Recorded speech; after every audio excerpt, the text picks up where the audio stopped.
Hello, and welcome to Fantasy Writing for Barbarians. I'm John Negroni. I'm a published fantasy author with over 11 years of experience as a professional writer and editor. Very excited to get into today's show. Before I do, just a quick plug. If you want to keep up with anything that I'm doing writing-wise, I do have a website. I don't plug this one very often. It's called johnnegroni.com. And I have a little journal that I do on there, and I share things. Sometimes I share member-exclusive posts for the literary magazine I co-founded, and it's where I usually hype up whatever I'm working on. It's a fun website, a lot of stuff on there from over the years. I started it back in 2012, so it's a 13-year-old blog. What can I say? So fun little plug there. I don't usually talk about that website as much, but it's a newsletter as well, so you can get new posts in your inbox. I don't update it super often or anything like that, so it's not a spammy kind of newsletter.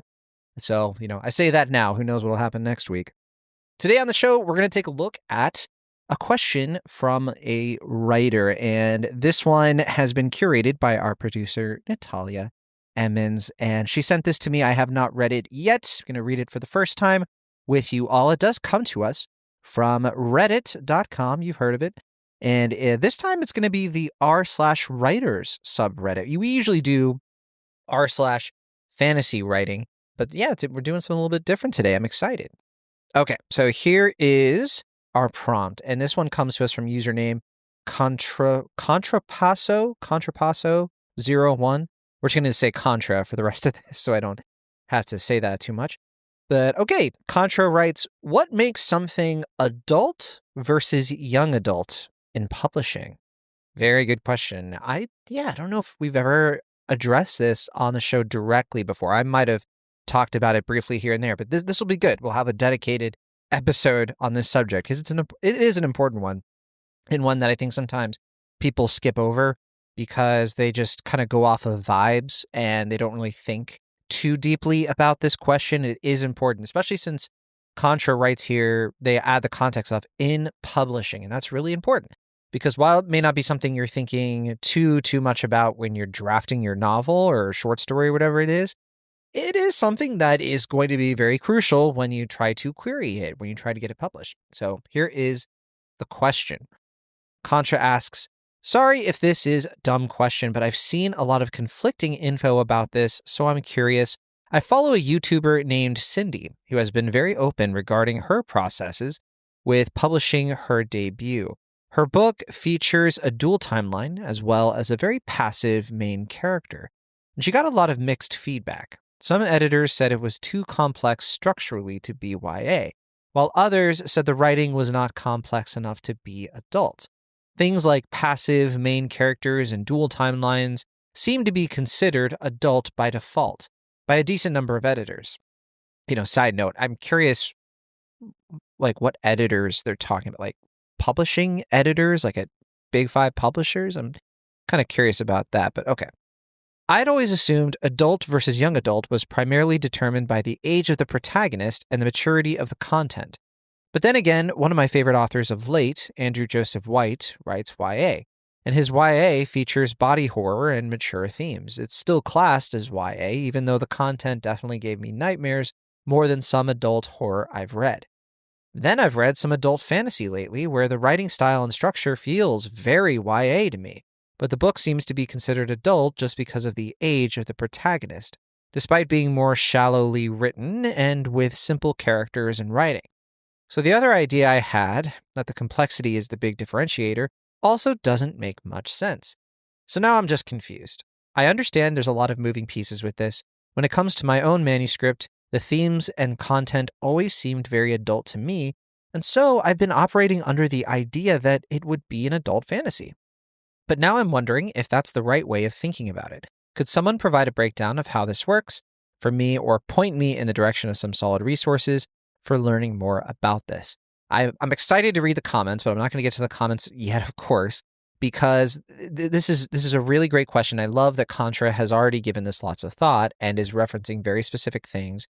And I understand the frustration. I had a conversation about this very thing, multiple conversations, honestly, with Kate Browning, my mentor, And she tried to explain this to me many, many times, because we were going back and forth about a novel that I had written, and I was struggling with something very similar, where the character I was actually trying to decide if my character should be 15. I wanted her to be 15. It was an adult fantasy novel, and Kate's advice was that it still worked that way. Ultimately, I did age the character up, but it was still considered adult fantasy, partially because of the length, and also because, as Kate put it, one of the big differentiators for her is that YA themes tend to be about coming of age. And that's why they typically have characters who are in their teens. If the story is sort of about coming of age and that's the main point, then it's probably going to be YA.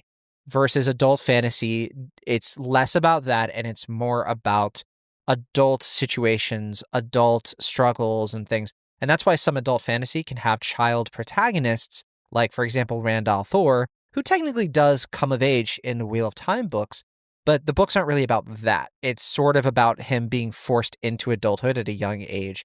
One of the references Kate gave me for this, too, was The Last Apprentice, which she said was a really good example of how this can come about. And sometimes we can be very binary with this stuff and say, well, this has to be 100% adult. This has to be 100% YA.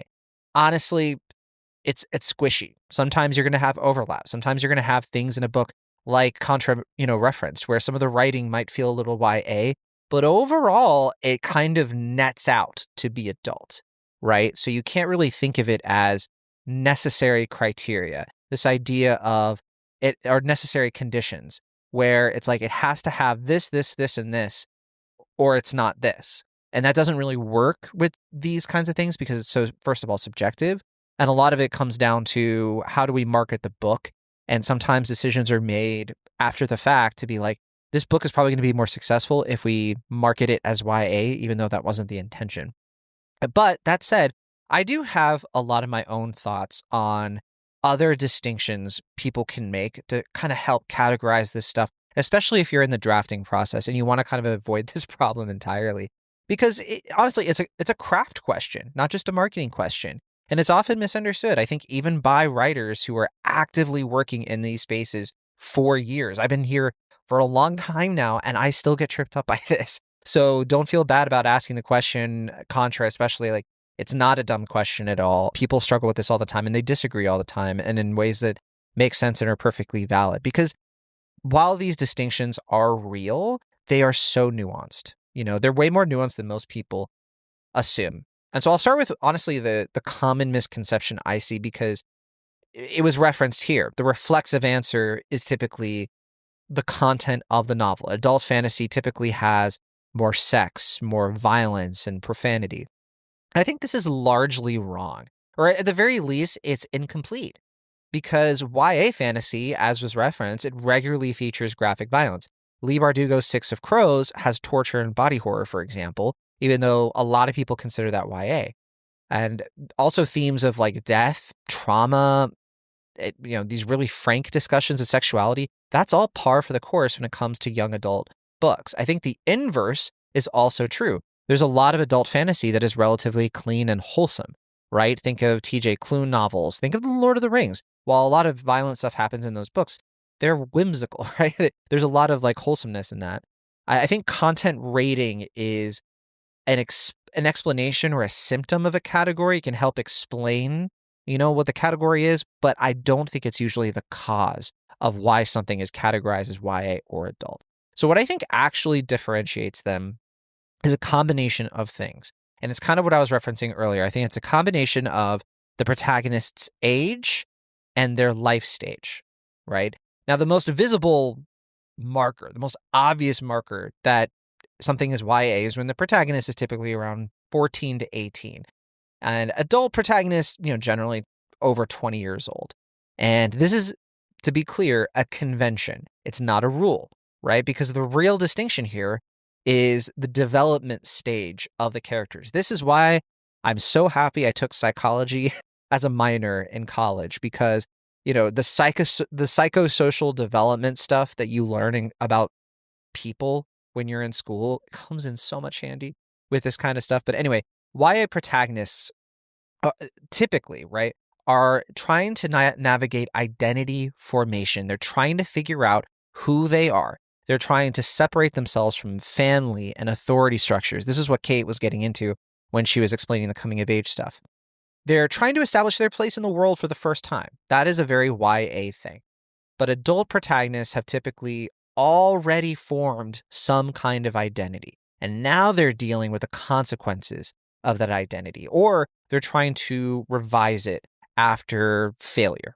So if you have a 17-year-old, for example, who's discovering she has magic, right? And she has to choose between her village and adventure, that's YA territory. But if you have like a 35-year-old former adventurer named John Negroni whose choices have destroyed his relationships, he has to try to protect his estranged daughter. I mean, that's all adult territory, right? So that's why in that case, it'd be a little bit more obvious. That said, this is pretty squishy. There can be some overlap. So one of the things that really pushes these categories into firmer places is the thematic treatment, the themes, because both categories can address the same themes: war, love, grief, justice, power. These are all themes that you'll find in both YA and adult. It's how they approach them. They approach these things differently. YA tends toward discovery, right? First encounters. There's going to be moral complexity for sure, because the protagonist is learning for the first time that the world is more complicated than they thought, that the authority figures in their life are flawed. Easy answers don't exist. There's often a sense of awakening to hard truths that is so YA. Adult fantasy tends toward reckoning and living with that moral complexity. The protagonist already knows the world is cruel and it's been compromised. The question is not, how could they do this? But it's, what do I do now that I've done this? Right? Adult fantasy is more comfortable with genuinely unresolvable dilemmas. Protagonists who remain compromised, and sometimes there are victories that feel like losses in those kinds of books. Another distinction I usually lean toward for sure is the voice, the narrative voice and the interiority, how much interiority. YA voice typically has an immediacy, a lot of emotional directness in it. That's why a lot of readers are turned off by it, because they like things to be a little bit more distant. Because in YA, the feelings are usually very intense, very present. That's why a lot of them are first-person present point of view. And they're often explicitly naming things, like the themes and what they're feeling and all of that. And sometimes this is regarded as some kind of flaw of like, oh, YA is not good because it just says everything. It telegraphs all the emotions. But I would disagree with that. I think that actually reflects real adolescent experience. That's how we were, many of us were, when we were teenagers. We were so emotional and we were talking about our emotions all the time. Emotions for us are neurologically more intense during that life stage, right? So the prose is trying to stay close to the protagonist's sort of moment-to-moment experience. And that's why a lot of people who are older can enjoy YA fantasy, because it takes them back to that time. It can be very cathartic. Now, adult fantasy, again, it allows for way more distance, more retrospection, irony, unreliable narration. You can have an adult narrator kind of recognize their own self-deception in ways that a YA narrator typically just wouldn't. Adult fantasy is more likely to use multiple POV structures with middle-aged or elderly characters, the villains. It's usually having like a broader temporal scope. It can take place over decades and just feel more epic in its scope. And it can also feel a lot more detached narratively. And there are a lot of YA readers who don't like that. They don't like that detached, too cool for school sort of style. And so that's why there can be some divides on this, and people say, this is better. No, this is better. When really they're just approaching these things differently, and people like what they like. Now, I know some people like to talk about stakes with this subject too, and the scale of things. And I think that it's perfectly valid to also use that as a distinction, because YA stakes are often framed as more personal becoming universal, right? The protagonist's sort of personal journey is usually mirroring or triggering the larger conflict. Think Hunger Games, for example. The fate of the world is tied to the protagonist's growth. And this creates a lot of urgency. It makes the protagonist's emotional arc feel consequential. Whereas adult fantasy, it's usually trying to separate personal and political stakes. Or it might present the protagonists who are small players in larger systems. Joe Abercrombie is such a great example of this because his characters are often failing to change anything meaningful about the world despite all of this enormous personal sacrifice. And it creates a very different kind of tragedy or honestly realism that YA typically just doesn't get into or even avoids. And that actually, on that note, the resolution of these books typically diverge as well because YA almost universally requires some kind of hope. There aren't a ton of YA novels, at least really successful ones, that end on a real downer, right? The ending doesn't necessarily have to be happy, to be clear, but it does need to suggest that the growth was meaningful, that the unhappy ending was worth it, that the future holds possibility. The protagonist has become something through their struggle. And this is, to be fair, an industry expectation. It's not just something writers are doing because they're doing it. It's something that readers kind of want and publishers are trying to abide by. But adult fantasy, you get way more leeway. And in fact, adult fantasy readers really embrace ambiguity.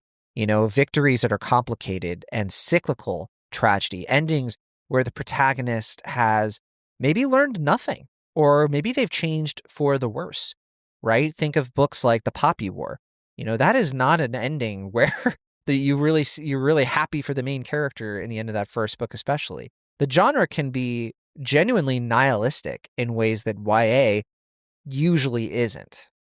So hopefully that kind of covers it. I've been going on a long time. I love this subject, but I know some people, I have to bring up new adult because sometimes people like to bring up new adult, which is kind of like this troubled middle child between these things. So if you haven't heard of it, new adult is kind of a subgenre thing, not subgenre, a category, but it emerged back in like the late 2000s, early 2010s. So right before I was getting into writing. And I'm pretty sure it sprouted around romance genres in the beginning, some contemporary fiction too. It was trying to capture that 18 to 25 demographic, these kind of college age, first job individuals, people going through their first serious relationships. And it's more about like the transition from adolescent identity to adult identity. And so in theory, NA fantasy would feature protagonists navigating this kind of like liminal space, this kind of weird purgatory we're in where we're old enough to still be forming these like big life choices, right? So think about characters dealing with their first real professional failures, or like if they have an early marriage or partnership challenge and trying to establish independence from family while still being shaped by it to some degree. Unfortunately, in practice, NA has really struggled as a marketing category for so many reasons. For one thing, it's become heavily associated with romance, often more explicit romance, which has kind of limited its genre spread. And also to that, publishers have found it really difficult to shelve NA books because bookstores, they haven't, gone along with it. Like they don't have, like a lot of bookstores I've been to that just don't have NA sections. So books either get pushed into YA, which maybe are more sanitized, or into adults. And so then they kind of lose their specific appeal of being NA. And also the category has sometimes been used as an excuse to write YA protagonists doing adult things without the thematic maturity that should accompany that content. So unfortunately, I can't think of any good examples, to be honest, but I'm sure they exist. Please, in the comments, help me out. But NA fantasy, in my opinion, it exists. It's there. Some people like it, but it's often marketed as either YA if it's a little bit cleaner or adult if it's not.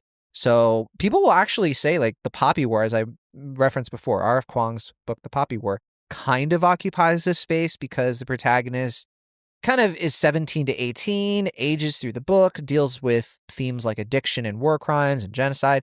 And that kind of exceeds the typical YA scope, but it's marketed as adult. And I personally am like, it's just adult fantasy. I don't really see it as like new adult fantasy. Now, the reality of all this, like the publishing reality of this, is that ultimately these are marketing categories, right? Publishers are trying to make pragmatic decisions. A book's category is determined by a ton of different things, a combination of things like the protagonist age, the themes, the content, all this stuff we've talked about.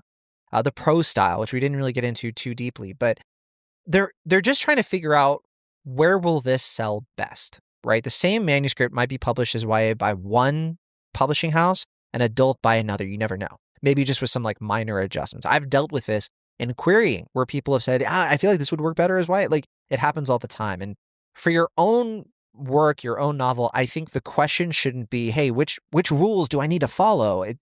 To me, it's like, which reader am I writing for? Right? A reader picking up a YA fantasy has certain expectations, not really about content restrictions, but about the emotional experience they're going to have while they're reading the book. They expect to feel with a protagonist who is becoming somebody new. That's YA. A reader picking up adult fantasy is expecting to think about characters who already are who they are, for better or worse. I think the distinction really does live in that relationship between the reader and the protagonist, and in what kind of emotional and intellectual experience the book offers, not in whether anyone drops an F-bomb, right, or takes their clothes off. So, gosh, I really went long. We were over 20 minutes. But we did have comments, and I don't want to miss that. I think it would be really good to get into some comments as well. So, okay, we have one from Mr. Dragon who writes, "You'd be surprised to the extent that YA is just a marketing term more than anything. A publisher calling something YA just means we think that we can sell this to teenagers. It's to tell the bookstores where to shelve it. That's why it's inconsistent across publishers, genres, editors, and so on. Sometimes you'll even see the same book published in two different countries where it's considered YA in one and adult in the other." Yeah, it's spot on, except my only kind of little tiny note is that a lot of YA is not consumed by teenagers. Obviously, a lot of it is, but a ton of YA is consumed by people who are in their 20s, 30s, 40s, and so on. So just keep that in mind, that you're not just writing them for teenagers. There are other people who just enjoy that marketing category for a variety of reasons. Ember writes, "My personal view of the two is that YA is primarily focusing on coming-of-age stories." Hey, there you go. "Featuring teenagers to early 20s protagonists. Adults, on the other hand, is primarily focusing on protagonists above 20 experiencing adult-related issues. It doesn't necessarily matter if there are mature themes and events in either genre. More so, what kind of audience you are looking to write for. YA is mostly consumed by, well, young adults. Teens and early 20s individuals who still identify with their youth and look for stories about their particular struggles. From young romance, friendships, and personal growth, adults tend to look for mature romance, career struggles, and family/partneral issues." I think the thing to keep in mind, though, is that typically when you say like, oh, they're dealing with adult situations, that does get confused with mature themes, right? Or, because I think they said adult-related issues. I think what they're trying to say is adult-related issues like getting married, going through like life stuff that is specifically for adults. And so that's all. That's what, just in case anybody misreads that, right? And it's like, well, war is an adult kind of thing. Yeah, but it can still be experienced by YA protagonists because war affects them too. Yeah, there you go. Vaishnav writes, "You're right that first and foremost, the difference between YA and A is set by the age of the protagonist. 9 times out of 10, that's it. Choosing an age for your protagonist is also often choosing the age category of the book. People will also use upper YA and lower YA to distinguish between protagonists age 16 to 17 versus 14 to 15, with upper YA then bumping into new adult, 18 to 22 usually, and lower YA bumping into middle grade, which is 10 to 13. I'll just say that, yeah, but that's not really something, again, it's not something the bookstores really follow. This is more sort of like when people are reviewing books or they're trying to, it's more of like an online thing, a Reddit kind of thing, not really something that gets brought up too often and like when you're actually marketing the book and all of that. But it's good to keep in mind, right, that it is going to play into who's going to read the book and like what specific age and how are people going to talk about this online and all that. Perfectly valid, but I wouldn't put too much stock into it. And they said, "This usually holds regardless of content. There's a thriving market for YA horror that can get pretty graphic, and there are entire imprints dedicated to YA with spice that can be pretty graphic as well. Simpler themes and less graphic situations tend not to cause an adult novel to be reclassified as YA either. Cindy's issue seems specific to her, and despite knowing dozens of authors who are actively on submission. I've never heard that feedback. I mean, I have. In principle, it's possible for less commercially accessible writing/theme/structure to make a manuscript read older, while more commercially accessible writing might read younger, but I think this would only happen in edge cases. I've gotten this feedback, and it does come down to what kind of books are you writing, and so I would just say maybe this commenter just doesn't, have a lot of, they haven't run into this issue because they're just not in that, subset of writers or surrounded by writers who are kind of dealing with that same kind of thing. But it is something you deal with depending on what you choose to write. There's so much around that. All right, one more comment. I Dream in Words writes, very interested to hear about this issue with complex plots. Teenage readers are not stupid. They can keep up with complex narratives just fine. YA tends to be faster paced. Genres other than contemporary tend to be more action focused. Protagonists are usually teenagers, but with the uprising and new adults, the age sometimes creeps up to early 20s. Character arcs tend to revolve around things teenagers care about: self-discovery, gaining independence, enacting social change. Yeah, I mean, I disagree with a little bit of this. I'd say that, yeah, teenage readers aren't stupid, but a lot of those readers are probably going to be reading adult fantasy, right? It's not that they can't keep up with complex narratives. It's just that it's not a book that is marketed specifically for them. And YA, yeah, it tends to be faster paced, but not always. They just tend to be, they're shorter books. I forgot to get into that part too, but, word count plays into this, right? Because YA typically is going to be under 100,000 words. If you're getting higher than that, it's going to be adult fantasy. There aren't a lot of, the only way YA kind of plays into the larger word counts is if it's a very successful author, a big series that, is going to justify the printing, because a lot of younger readers just don't have the patience, but just keeping that in mind. And I would push back on this idea that there's an uprising in new adults. I don't think that that's the case. Someone can prove me wrong if there's some data on this, but I have not seen anything to suggest that new adults is on the rise. And then last they wrote, but the main themes center around things teenagers would relate to. That doesn't mean there aren't mature themes, including violence and sex, but sexual content is usually a lot more watered down and vague compared to adult fiction. There shouldn't be any explicit smut scenes. There are. But plenty of YA novels mention sex or even show brief descriptions. Gore should probably be tailored as appropriate. I mean, yeah, this just isn't the case. Maybe it was the case years and years ago, but no, these days YA novels have very explicit smut scenes. That's a thing. I think Kate Browning's one of her novels is YA, and there's just a graphic sex scene. I mean, it's not pornographic or anything, but it's definitely it's explicit.